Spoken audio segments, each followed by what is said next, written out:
국민 여러분, 우원식 국회의장님과 선배 동료 의원 여러분, 국민의힘 강남구 병 고동진입니다. 우선 최근에 있어서는 안 될 일이 벌어졌습니다. 고 김한을 향해 명복을 빌고 유족분들에게도 깊은 위로의 말씀을 드립니다. 엄중한 탄핵 심판이 이루어지고 있는 상황이지만 국가 경쟁력 제고를 위한 노력은 계속되어야 하기에 대한민국 미래 산업에 대한 깊은 우려를 안고 이 자리에 섰습니다. 국가의 흥망성쇠를 좌우할 만큼 중요한 반도체, AI 등 첨단 기술 산업 발전에 있어 하루하루가 전쟁인 지금 특정 노조의 눈과 거대 야당 대표의 입만 바라볼 수밖에 없어 집권 여당 국회의원의 한 사람으로서 자괴감이 아주 큽니다. 지난 40년간 삼성전자에 근무하면서 회사와 산업의 성장이 곧 대한민국의 발전이었고 점점 좋아지는 국민의 삶을 보기도 했습니다. 산업이 발전해야 대한민국이 글로벌 경쟁에서 살아남고 모든 국민이 더 나은 삶을 영위할 수 있다는 것은 삼척동자도 아는 사실입니다. 그런데 왜 민주당만 모르는 것입니까? 아니면 알면서도 특정 세력이 두려워 모르는 척 하시는 것입니까? 우리나라의 노동시장을 좌지우지하는 기득권 세력, 민노총과 그들의 의지에 따라 움직이는 민주당의 행태로 노동시장은 왜곡되어 있으며 혁신과 성장보다는 깊은 갈등과 대립이 지속되고 있습니다. 전 세계가 전쟁 중입니다. 반도체, AI 등 보이지 않는 포탄들이 우리 머리 위로 떨어지고 있습니다. 모든 국가가 전쟁에 참여한 자국의 기업을 위해 미친 듯이 규제를 해소하고 있지만 우리나라는 미친 듯이 규제를 고집하고 있습니다. 이 자리에 계신 선배 동료 국회의원 여러분들이 특정 노조에 의해 선택된 분들은 아니지 않습니까? 또한 특정 세력의 주장을 대변하기보다 우리 국민 모두가 잘 사는 길을 선택하는 것이 옳은 것 아닙니까? 산업 경쟁력을 강화하기 위해 필요한 노동 개혁과 규제 완화가 민주당과 민노총의 반발 앞에서 번번이 무산된다면 대한민국의 미래 세대는 암울한 현실을 맞이하게 될 것입니다.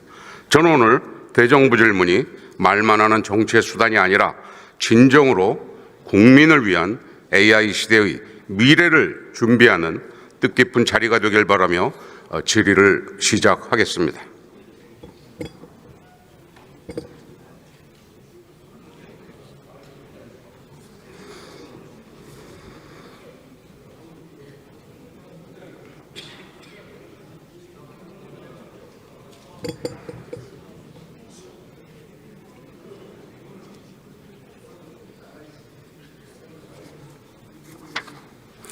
산업통상자원부 장관님.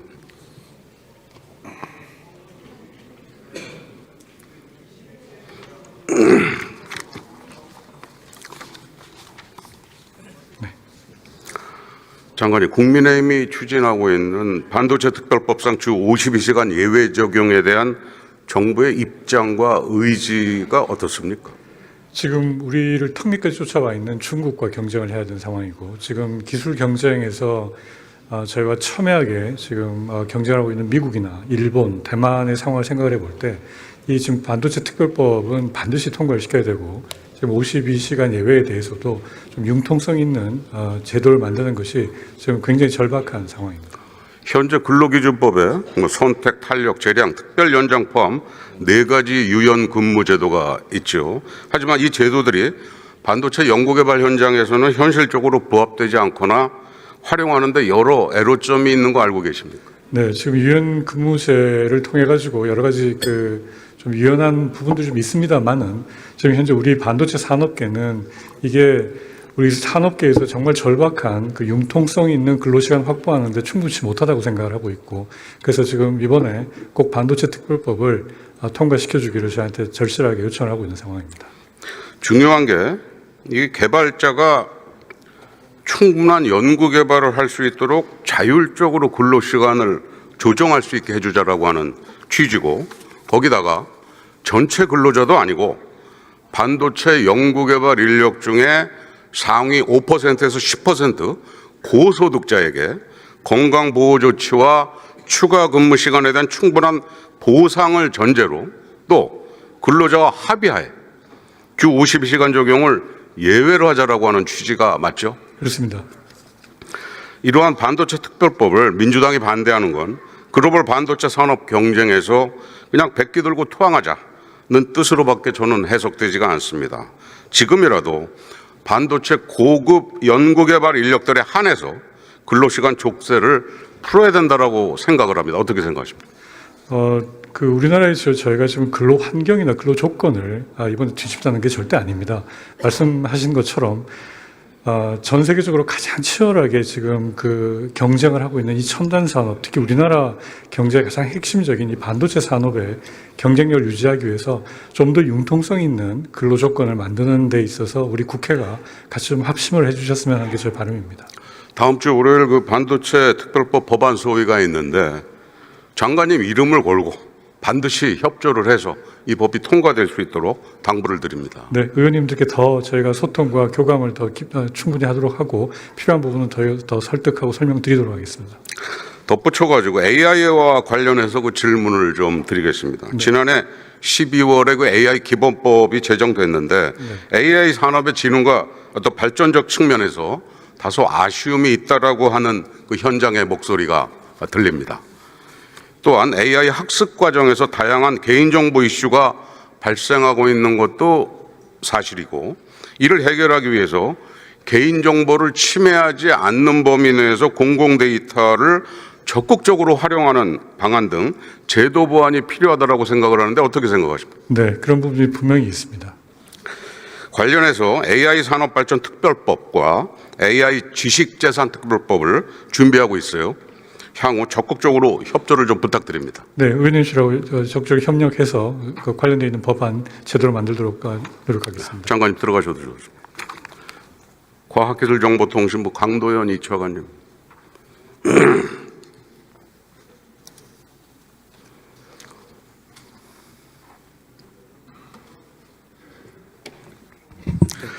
우리나라가 AI 강국으로 도약하기 위해서 GPU와 같은 고성능 컴퓨팅 인프라가 필수 요건이죠. 네, 그렇습니다. 따라서 국가가 AI 개발을 위한 인프라를 가능한 대규모로 확보하고 중소 중견기업, 스타트업, 그리고 대학 공공기관 등 AI 인프라가 부족한 연구 현장에 GPU를 시급히 공급하는 게 무엇보다도 중요합니다. 동의하십니까? 네, 동의합니다. 현재 그 광주 데이터 센터에서 확보한 GPU가 대충 몇 장 정도? H100 기준으로는 880장 있습니다. 그리고 A100 기준으로는 또 800장 정도 들어 있습니다. 이 굉장히 부족한 상황입니다. 지난해 그 민주당이 감액 예산을 처리하면서 AI 인프라 예산이 전혀 반영되지 않은 탓 때문 아닙니까? 정부안 예산에는 약 500억 정도 편성이 되어 있고요. 또한 국회에서 증액 논의가 있었던 건 사실입니다. 예.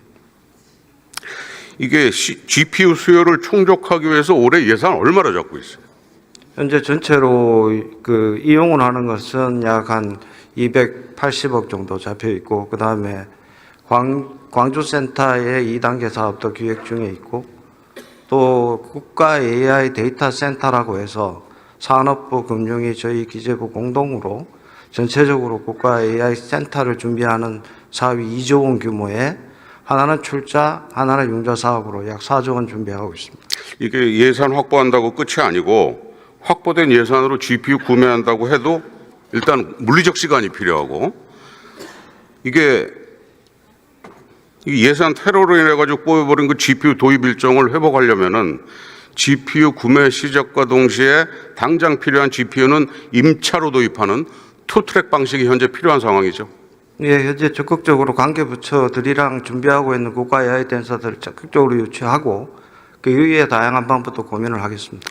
우리 이제 국가 AI 컴퓨팅 센터 그 광주 데이터 센터 보면 관련 예산 삭감으로 인해 가지고 운영상 애로를 많이 겪고 있고, 특히 그 경험이 많은 그 전문 인력이 부족하다라고 하는 그 사용자들의 그 볼멘 소리가 있습니다. 이 소리는 알고 있습니까?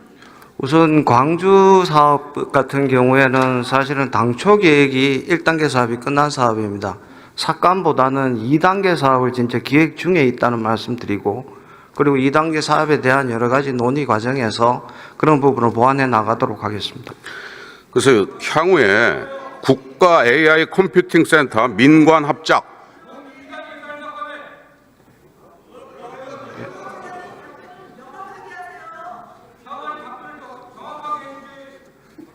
1단계 사업은 2024년까지 계획되어 있었습니다. 그래서 1단계 사업은 이제 5년간 정리가 되고 2단계 사업을 현재 기획 중에 있어서 관계기관과 협의하고 있다는 말씀드립니다.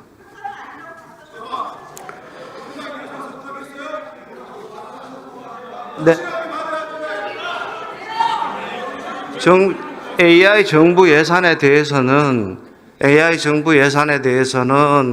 그런 부분들이 반영이 되어 있다는 말씀을 드리고, 우리 과방위 차원에서 증액에 여러 가지 논의가 있었다는 말씀을 다시 한번 드립니다.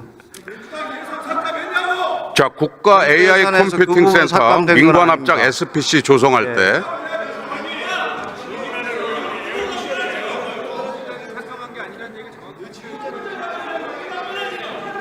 현재 정부안에 대한 내용에 있어서가 아니고 그 다음에 논의를 하다 중단됐던 사실이 있는 것은 맞습니다. 예.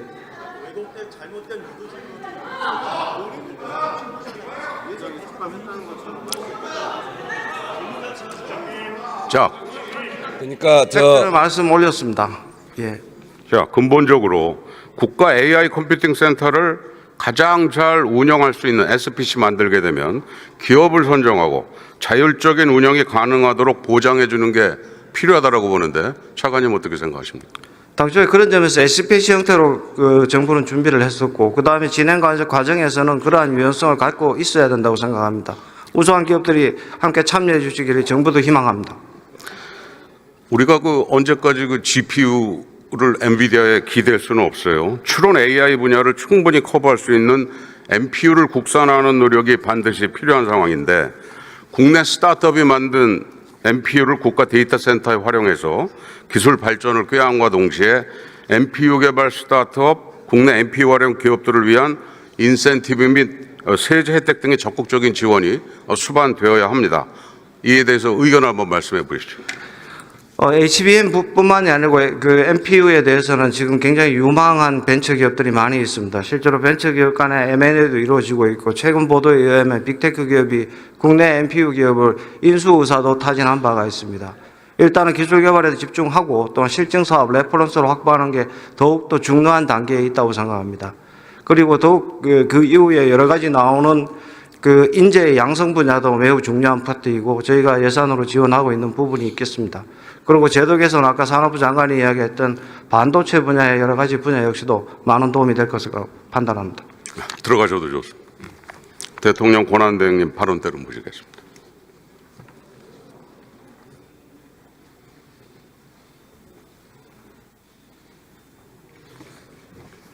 아까 과기부 차관에게는 GPU 등 AI에 필요한 예산이 시급하다라고 하는 요구한 바 있고, 산자부 장관에게는 AI 학습을 위한 공공 데이터의 적극적인 활용을 요구한 바 있습니다.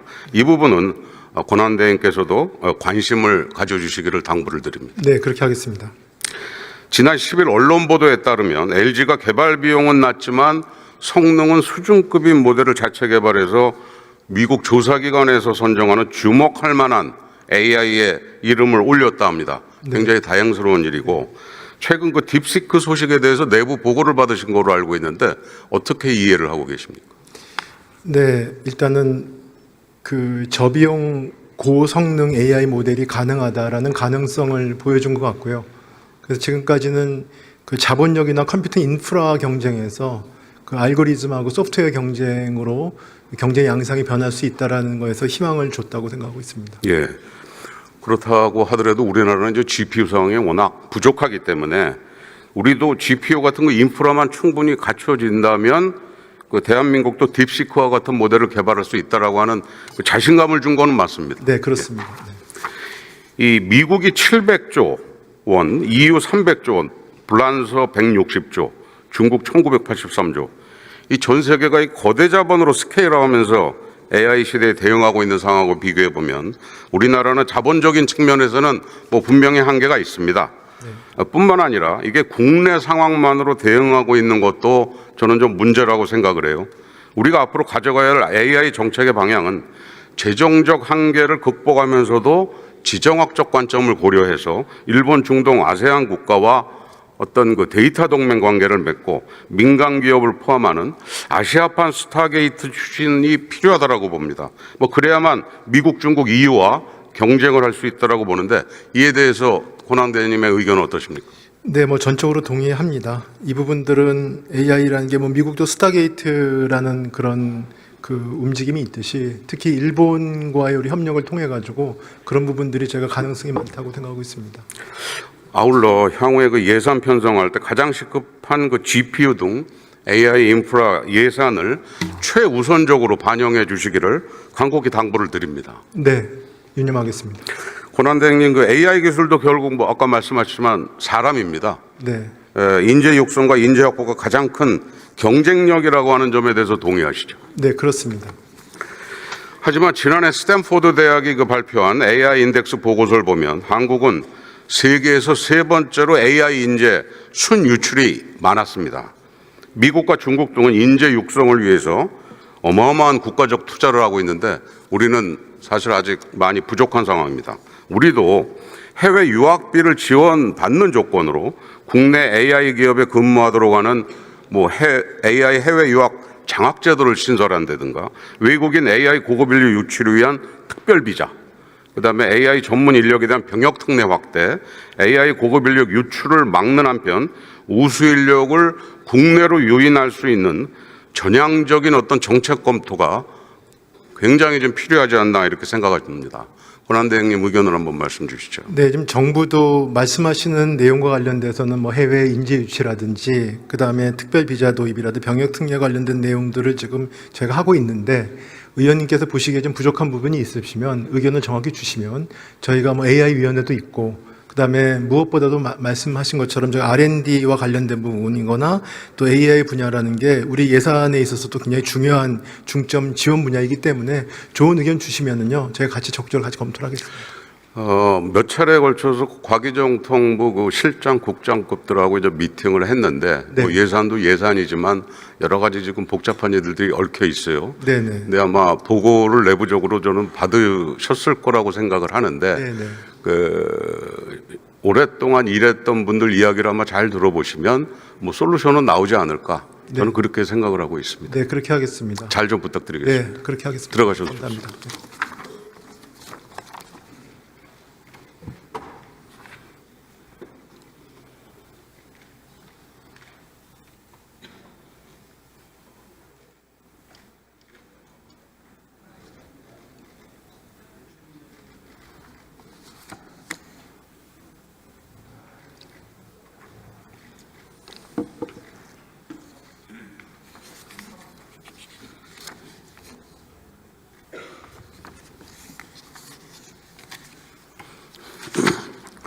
존경하는 국민 여러분, 그리고 선배, 동료 의원 여러분, 오늘 저는 AI 시대의 미래 설계를 통한 대한민국 발전 방안에 대해서 질의를 했고 제 의견을 말씀드렸습니다. 지금이라도 하루빨리 규제는 혁파하고 혁신을 이끄는 정책적 실행만이 국민의 삶을 윤택하고 행복하게 하는 일이며 국가 경쟁력을 끌어올릴 수 있다고 저는 믿고 있습니다. 특히 앞서 언급한 주 52시간제 적용 예외에 대해 민주당 의원님들의 전향적인 자세를 부탁을 드립니다. 정부 또한 무한한 책임을 다해 주시기를 당부를 드립니다. 동료 선배 의원 여러분들 경청해 주셔서 감사합니다.